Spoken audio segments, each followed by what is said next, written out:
What's up, guys? Welcome back to One Broke Actress. This is an honest account of actor life plus a few lessons I learned in the process. If you are watching this on YouTube, welcome back to the channel. If you're listening to this on a podcast, welcome back to the One Broke Actress podcast. A goal I have for the new year is to do a lot of different content on all of the platforms, so no matter how you like to ingest content, you have access to it. So that's what we're doing today. We're testing it out, seeing how it's going. I will report back by the end of this video how I feel about recording podcast content with a screen that I can see myself on.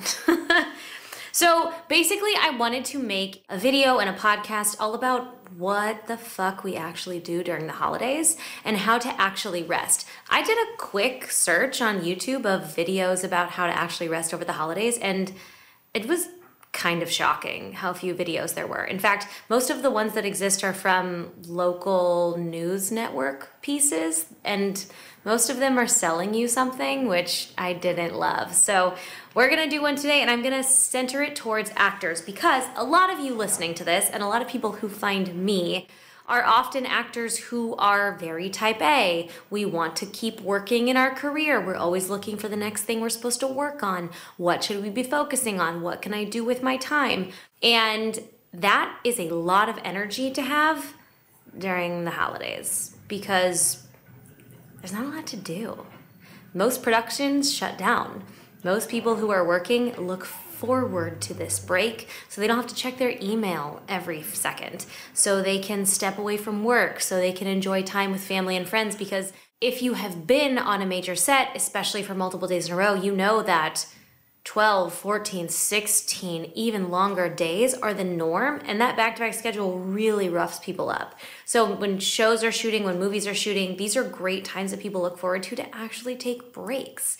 And I want you guys to think about that because that is the people we want to be. We want to be people who are coming off of set to take a break for the holidays.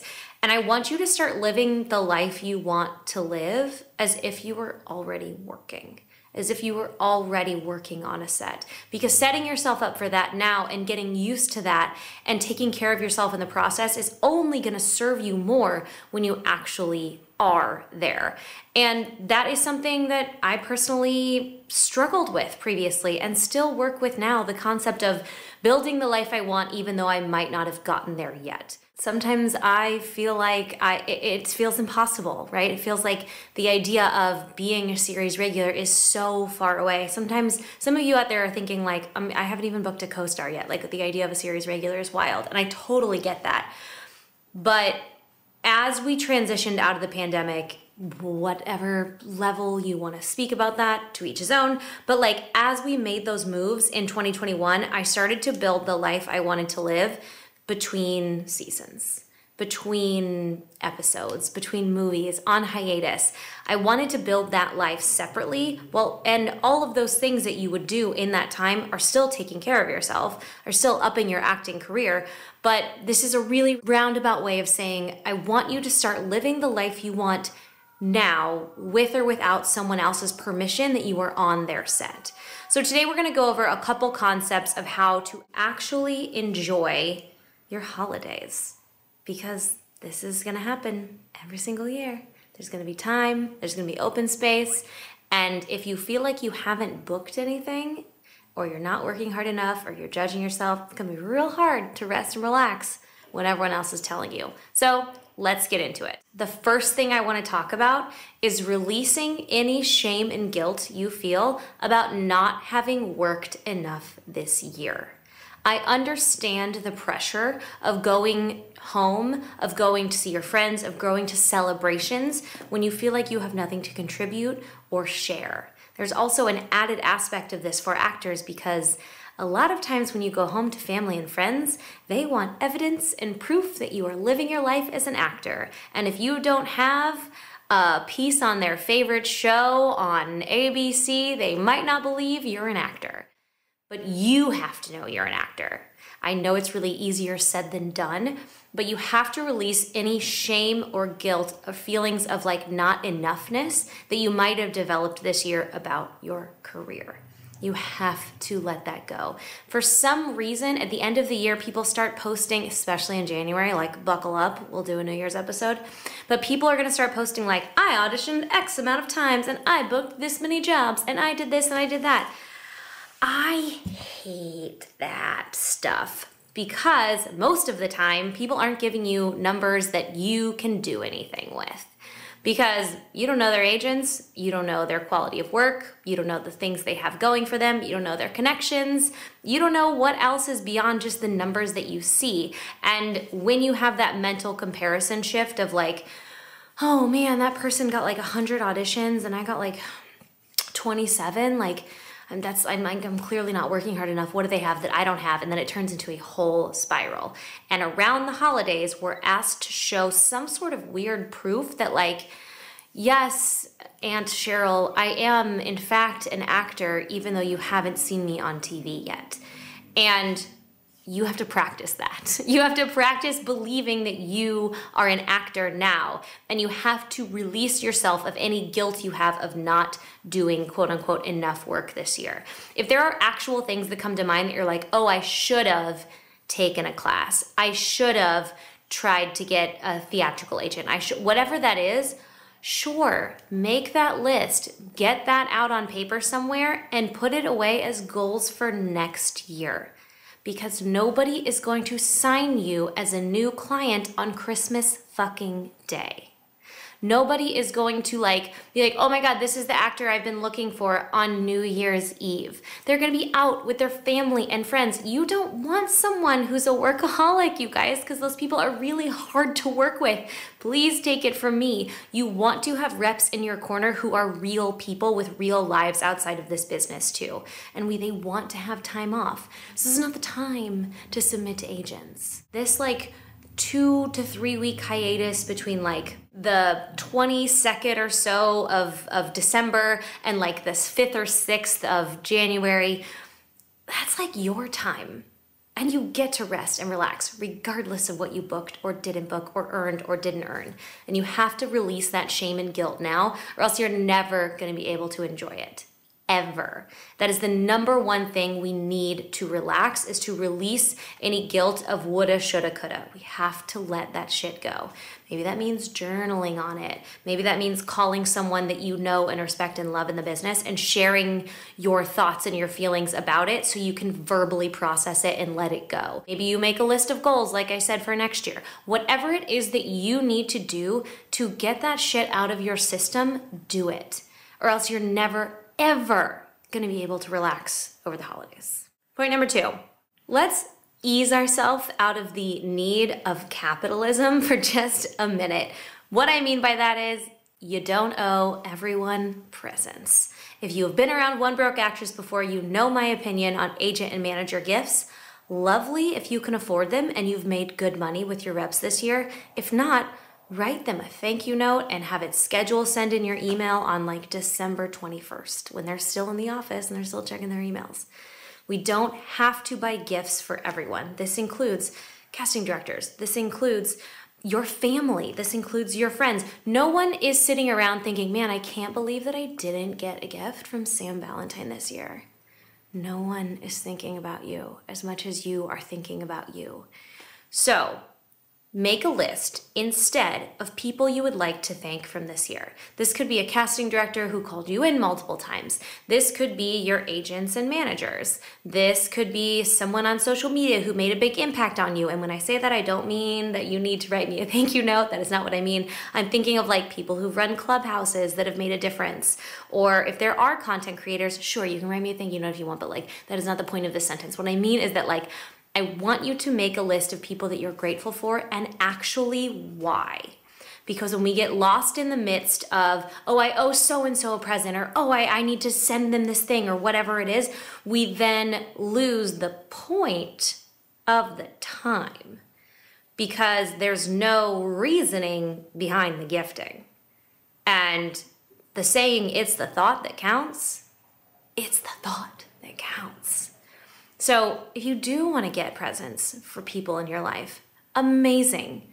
Get them a meaningful gift. I sure hope you've done it or thought about it already, because this is coming out in December and I feel like we're past this. But if you haven't, make a list of meaningful people you actually want to give to. And if there are people on your list that you're like, I would love to have gotten them something, but I don't have the money, great, write them a really nice note. Nobody ever got mad that they got a kind note from someone. And just like a hot little tip, if that someone has an office and you know for a fact they're in that office and you have the address, which you can always ask your agents or managers for, by the way, they're gonna open that way more likely than they're gonna open an unsolicited email or a postcard. So keep that in mind. So that's number 2. Number 3 on my list of ways to rest and relax over the holidays as a working actor are to actually make some plans. Now, some of you are thinking like, this is my rest and relax time. I don't make any plans. I'm an over planner. I totally get that, and I am too, but I know myself. And I know that when I just plan nothing, I fizzle and I spiral. I spiral so hard because left alone with me and my thoughts, I will start to find things to pick at. Your brain is a natural problem solver. And I'm not saying that you shouldn't be able to sit with your thoughts alone, because that's a different conversation. You should be able to do that. But we have like 2 to 3 weeks of time where we're like, relax. This is your relax time. You have to relax. And it's like all this pressure to fucking relax, and it's so hard to do. So instead, I recommend making plans that make you happy. For example, I have a friend I've been meaning to get coffee with forever. She lives on the other side of town. I haven't been able to see her. We're actually gonna go hiking in the week before Christmas because I have free time, and that makes me really happy. I also know traffic is not gonna be as bad because a lot of people leave LA around Christmas time. Make plans to do things that actually light you up. I know this sounds counterintuitive to make plans for things on rest and relaxation time. But if your only rest and relaxation thing is like binging Netflix, you're gonna feel like a bag of shit after 14 days. I know you are. And I know you're gonna have to most of you are gonna have to work in between then at some point. Or you're at home with family and friends, you're like back at your parents' house or something like that, and you're gonna wanna have a few things on the schedule. I recommend things that bring you joy, and they don't need to be big activities. They can be free. Maybe you're someone who really likes wrapping presents with your mom. Put that in the schedule. Be like, Mom, when are we wrapping presents? I've been looking forward to it. Put things on your schedule that really light you up and make you happy during this time, and that is another version of rest, doing things you might not have time for in your day-to-day life. Now, if you are someone who is living, for example, in Los Angeles, and your family is like back home in Ohio, and you are like, I'm stuck here working or house setting, or I'm kind of alone for the holidays, most of my friends are gone, here is my suggestion, because that can get really lonely and that can really mess with your mental health. And then you feel the need to be productive and the need to be working, and you totally miss out on like the open, fun time. So my recommendation is to make a big list of things that you actually enjoy about the holidays. Are you someone who loves building gingerbread houses? When you were a kid, did you always go ice skating with your family? When your family is together, is there a certain meal they make every holiday that makes you happy? Make a big list of things you actually like about the holidays, because I know some people just don't love this time. There's pressure, there's a lot going on. And when you do something once a year, by the time you get to that date, a lot of things have changed in your life. Meaning, a lot of you might have lost someone this year, or you lost your life situation, or things have changed drastically.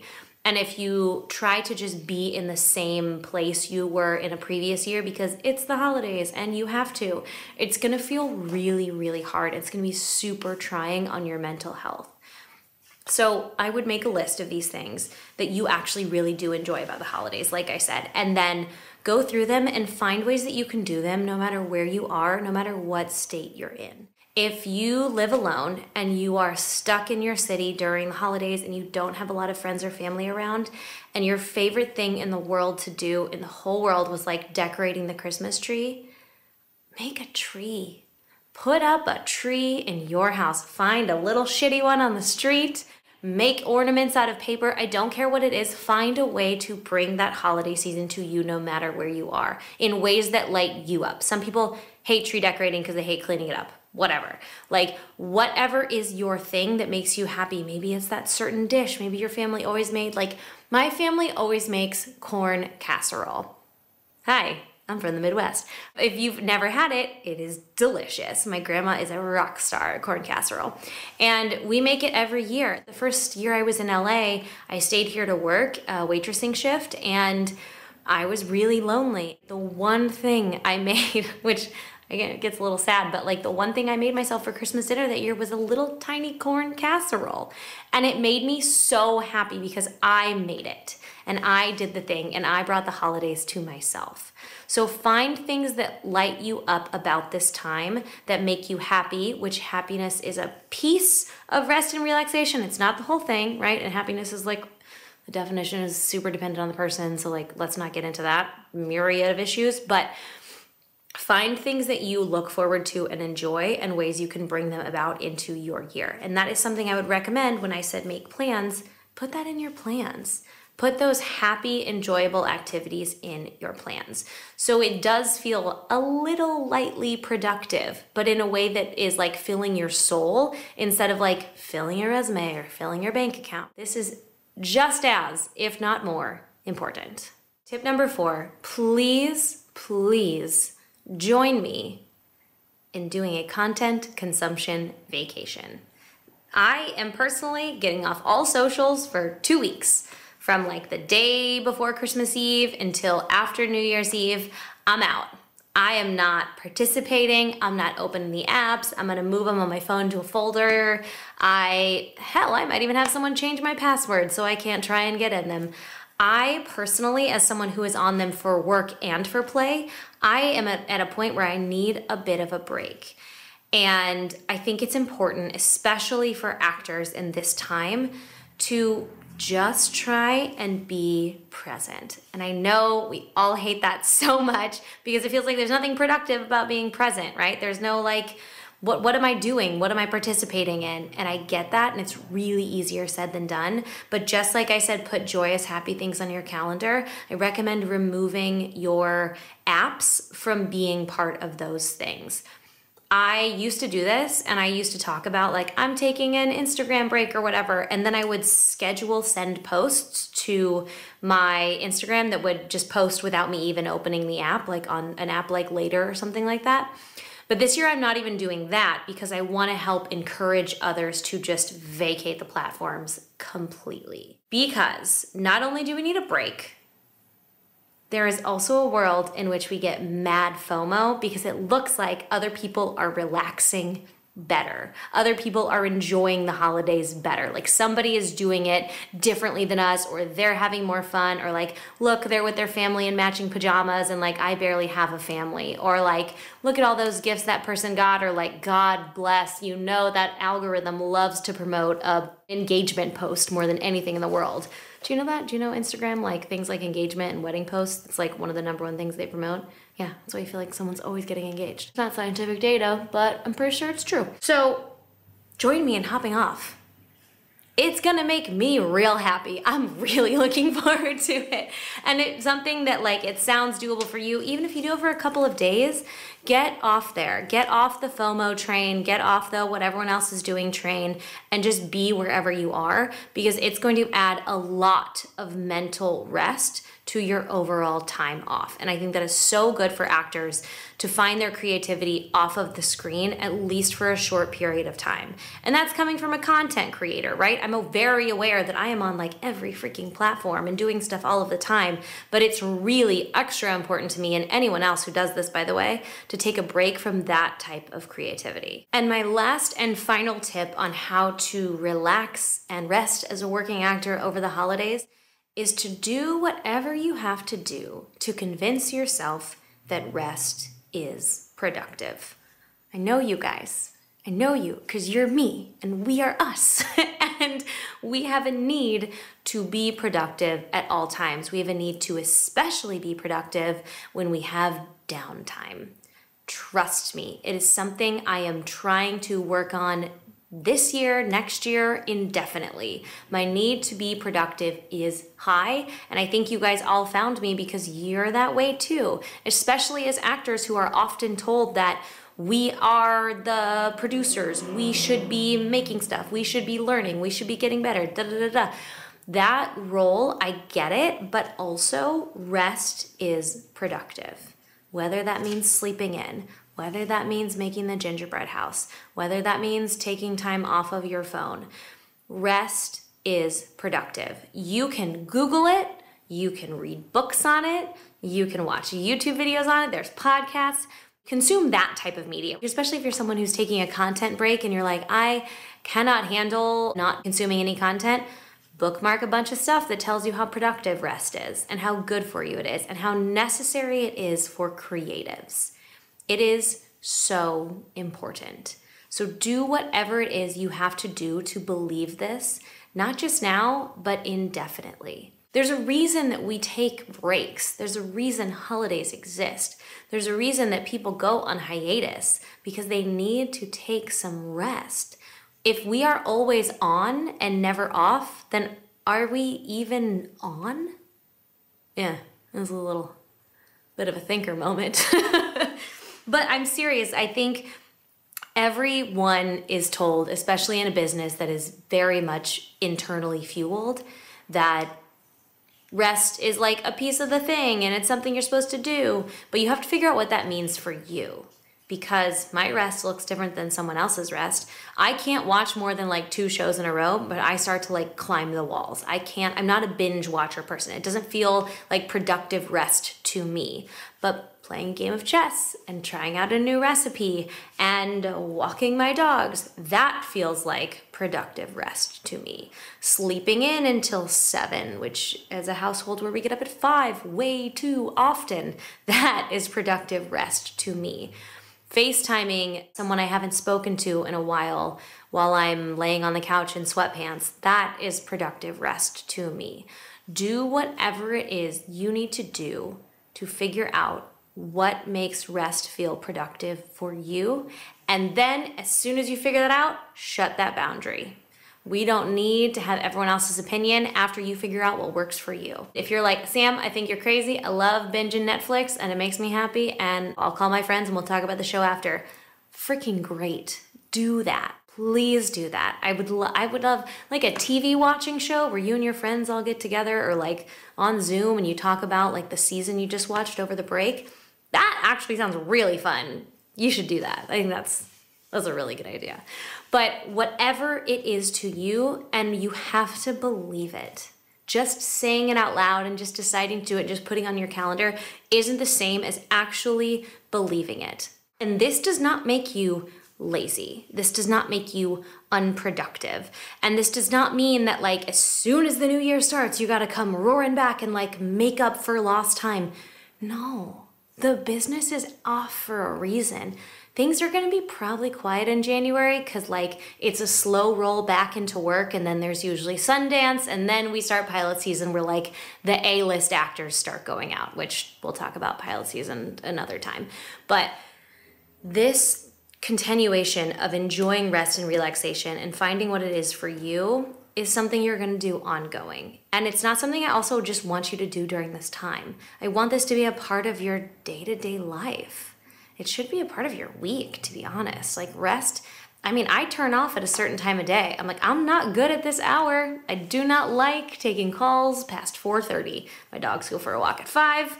I clean up, make dinner, do my life. We'll do a video on my schedules at some point for fun, but I like that life. I like the life that I'm living, and I want you to be able to enjoy the one you're living too without feeling constantly like you're supposed to be doing more. And learning to rest and learning that it is already earned whether you feel it or not is a huge part of that. I hope you guys enjoyed this video or podcast, however you chose to consume it. I would love to hear your ideas of rest on my latest Instagram post, or if you're watching this on YouTube, I would love you to drop in the comments how you rest and relax, especially over the holiday season. If you guys have any questions for me, please let me know. Like I said, I will be vacating the premise from like December 23rd to like January 6th. I'm gonna go play some chess with my husband. I'm gonna walk my dogs and bake random Christmas food and decorate stuff and just exist as a person. And I hope you have a fantastic holiday season. And I will talk to you very soon.